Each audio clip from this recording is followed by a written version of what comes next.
बहुत प्राचीन काल की बात है, जब न तो दिन था न रात। ब्रह्मा जी सृष्टि की रचना में तत्पर थे और विष्णु क्षीर सागर में शेषनाग पर शयन कर रहे थे। उसी समय सागर के गर्भ से एक अद्भुत शंख प्रकट हुआ, जिसकी गूंज सुनते ही आकाश फटने लगे, पर्वत कांप उठे और समय की गति थम गई।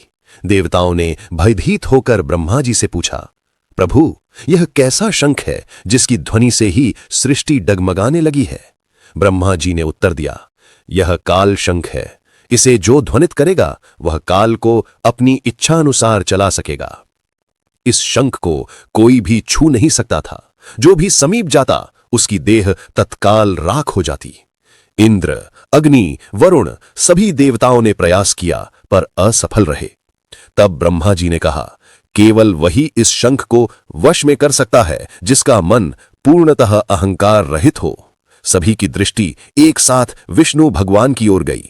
वे मौन भाव से शेष शैया से उठे और बोले, मैं प्रयास नहीं करूंगा, मैं केवल इसे स्वीकार करूंगा यदि यह स्वयं मेरे चरणों में आए।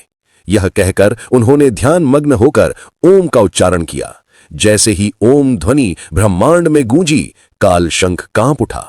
उसकी ज्वलंत लपटें शांत हो गईं और वह धीरे धीरे उड़ता हुआ आकर विष्णु भगवान के चरणों में आ गिरा। पूरा ब्रह्मांड आलोकित हो उठा। ब्रह्मा जी ने विस्मित होकर कहा, हे नारायण, आपने इसे बल से नहीं, अपनी निस्वार्थ करुणा से वश में कर लिया। यही सच्चा सामर्थ्य है। तभी एक आकाशवाणी हुई, आज से यह शंख पांचजन्य कहलाएगा और केवल विष्णु के कर में शोभित होगा। इसकी ध्वनि अधर्म को विदीर्ण करेगी, किंतु धर्म को सशक्त बनाएगी। उस दिन से विष्णु भगवान जब भी धर्म की रक्षा हेतु अवतार लेते हैं, उनके हाथ में यही पांचजन्य शंख रहता है, जिसकी ध्वनि से समस्त दुष्ट आत्माएं थर्रा उठती हैं।